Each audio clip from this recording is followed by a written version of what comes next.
moment où Lisa a vraiment pensé qu'elle allait mourir. Lisa revient en voiture et voit Laura toujours nerveuse dans son fauteuil roulant. Elle brime Laura dans la maison. À ce moment, John rentra chez lui. Il apporte la bonne nouvelle de la victoire de la cour. John prend la garde de Laura. Ça mérite d'être célébré, non? Oui. Lisa décide de saisir l'occasion pour se transformer en hôtesse. Elle prend des vêtements révélateurs pour le dîner. Lisa tente de séduire John avec son charme. Après quelques verres, l'ambiance devient ambiguë. Lisa sent que John a un cœur pour elle. Je suis désolé. Peu importe. Désolé. Le moment de vérité de John se retire. Cela déçoit et embarrasse Lisa. Le lendemain, Lisa décide de quitter. John est particulièrement hésitant quand il apprend. Mais pour le bien de sa femme, John décide quand même de conduire Lisa. À mi-chemin, John s'arrête brusquement. Elle confie à Lisa ses années de solitude et de chagrin. Lisa est impressionnée par ce vrai. Peut-être que sa hâte de partir était une tentation subconsciente. En ce moment, il est difficile de distinguer qui est le chasseur et qui est la proie. Poussés par l'émotion, les deux hommes définissent leur relation. Tous les dons précédents de Lisa semblent avoir été récompensés. Depuis lors, Lisa prend progressivement la place de Laura. Elle a une vie longue. Lisa prend le parfum sur le placard. En un instant, quelque chose d'effrayant s'est produit. Apparemment, le somnambule de Lisa ne s'améliore pas, mais s'aggrave. Cette fois, avec un couteau, elle a coupé le bras de John. Le moment où la peur et la colère commencent à s'entremêler. Lisa blâme Laura pour tout.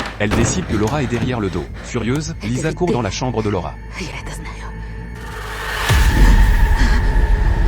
Le somnambulisme à nouveau. Lisa est téléportée sous un grand arbre. Elle décide que c'est Laura qui exerce la vengeance. Alors elle se précipita à nouveau dans la chambre de Laura. Avant que Lisa ne demande quelque chose, John se précipita dans la chambre et l'interrompit. Lisa parle à John des choses étranges de Laura et de ce qui lui est arrivé. Mais qui croirait à une chose aussi étrange? John seulement. Lisa et la tension mentale. Il conseille à Lisa de se faire soigner en ville.